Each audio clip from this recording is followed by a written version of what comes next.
सोच के देखिए एक ऐसे मार्केट इंडेक्स के बारे में जो जब भी कोई बड़ी खबर आती है आसमान छूने लगता है।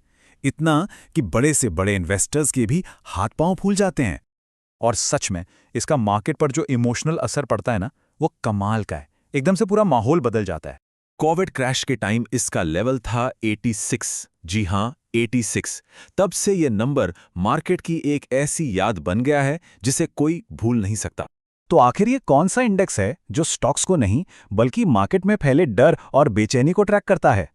चलिए आज इस राज से पर्दा उठाते हैं और समझते हैं कि आखिर ये चीज है क्या। तो आज हम क्या क्या समझेंगे। सबसे पहले जाएंगे इस फियर इंडेक्स की तह तक, फिर विक्स को डिकोड करेंगे। इसके बाद एक इन्वेस्टर के लिए इसके क्या मायने हैं वो देखेंगे। विक्स की कुछ जरूरी बातें भी समझेंगे और आखिर में पूरी बात का निचोड़ निकालेंगे। तो चलिए शुरू करते हैं। सबसे पहले ये समझते हैं कि VIX का नंबर आखिर बताता क्या है। इसके लिए सबसे पहले वॉलेटिलिटी यानी अस्थिरता को समझना होगा। हम सब जानते हैं कि मार्केट कभी भी एक सीधी लकीर में नहीं चलता। रोज के उतार चढ़ाव होते रहते हैं। कभी मार्केट शांत रहता है तो कभी तूफानी। बस इसी उतार चढ़ाव के साइज को वॉलेटिलिटी कहते हैं। तो इंडिया विक्स क्या है? सिंपल शब्दों में ये मार्केट के मूड का बैरोमीटर है। मार्केट में जितनी भी बेचैनी, घबराहट या अनिश्चितता है, ये उसे पकड़कर एक नंबर में बदल देता है। चलिए एक एग्जाम्पल लेते हैं। मान लीजिए इंडिया विक्स 15 पर है। तो इस 15 का क्या मतलब हुआ? क्या इसका मतलब है कि निफ्टी 15% ऊपर या नीचे जाएगा? बिल्कुल नहीं। इसका असली मतलब निकालने का एक सिंपल सा फॉर्मूला है।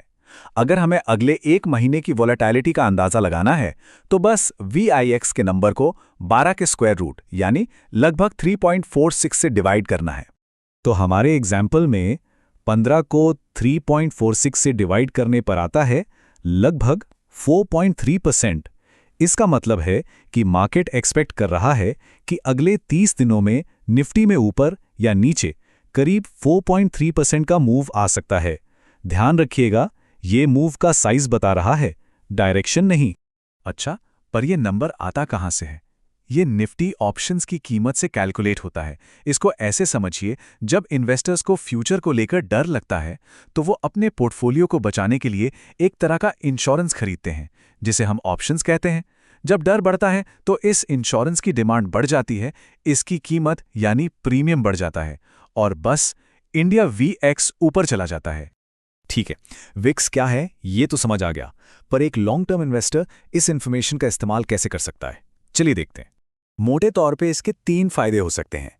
पहला, मार्केट में कितना उतार चढ़ाव हो सकता है उसका एक अंदाजा मिल जाता है। दूसरा, ये पता चलता है कि कब थोड़ा सावधान रहने की जरूरत है। और तीसरा, कभी-कभी ये लॉन्ग टर्म अपॉर्चुनिटीज को पहचानने में भी मदद करता है।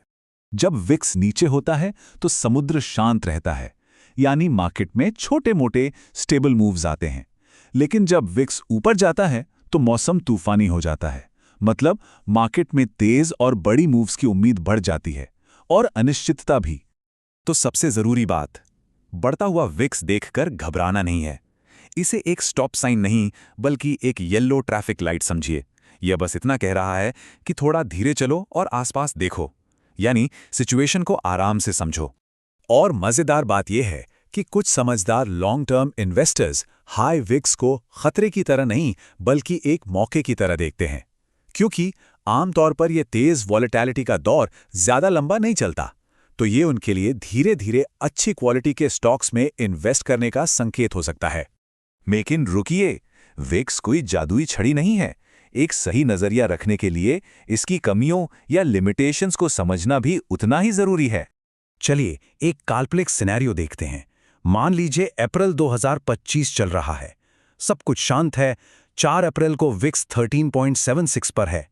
फिर अगले दिन 5 अप्रैल को अचानक कोई बड़ी जियोपॉलिटिकल खबर आती है, मार्केट में घबराहट फैलती है और विक्स सीधा 22.79 पर पहुंच जाता है। लेकिन जैसा कि अक्सर होता है, जब शुरुआती पैनिक ठंडा पड़ता है तो 22 अप्रैल तक विक्स वापस 15.23 पर आकर नॉर्मल हो जाता है। तो इस एग्जाम्पल से कुछ जरूरी बातें साफ हो जाती हैं।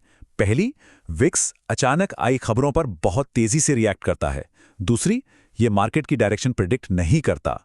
तीसरी, विक्स कम है तो इसका मतलब ये नहीं कि सब सुरक्षित है। और चौथी, ये पजल का सिर्फ एक हिस्सा है, पूरी तस्वीर नहीं। एक बहुत ही मशहूर कहावत है विक्स के बारे में कि विक्स आपको मूव का साइज बताता है, मूव की साइड नहीं। मतलब ये तो बता देगा कि मार्केट में बड़ी हलचल होने वाली है, पर वो हलचल ऊपर की तरफ होगी या नीचे की तरफ, ये विक्स नहीं बताता। तो अब हम इस पूरी चर्चा के आखिरी पड़ाव पर हैं। जो सबसे बड़ी बात हमें समझनी है वो ये है कि VIX मार्केट के मौसम का हाल बताने वाला एक बैरोमीटर है, भविष्य बताने वाली कोई जादुई चीज नहीं। तो सवाल उठता है, क्या VIX पर भरोसा किया जा सकता है? देखिए, अगर आप इसे मार्केट के सेंटिमेंट यानी लोगों की भावनाओं को समझने के लिए इस्तेमाल कर रहे हैं तो हाँ, ये बहुत काम का है। लेकिन अगर आप इससे फ्यूचर प्रिडिक्ट करने की कोशिश कर रहे हैं तो बिल्कुल नहीं। तो आज हमने क्या क्या सीखा, चलिए जल्दी से रिकैप करते हैं। विक्स आने वाली वोलेटिलिटी का अंदाजा देता है, डायरेक्शन का नहीं। जब मार्केट में डर बढ़ता है तो विक्स बढ़ता है, और जब शांति होती है तो ये गिरता है। ये सेंटिमेंट नापने का टूल है, मार्केट टाइमिंग का नहीं। और शायद सबसे जरूरी सबक यह है कि विक्स हमें याद दिलाता है कि जब बाकी सब घबरा रहे हों तब हमें शांत रहना है। तो अब जब मार्केट के इस मूड को समझने का एक तरीका मिल गया है, तो ये सोचने वाली बात है कि अगली बार जब मार्केट में कोई बड़ा उतार चढ़ाव आएगा तो क्या उसे देखने का नजरिया पहले जैसा ही रहेगा,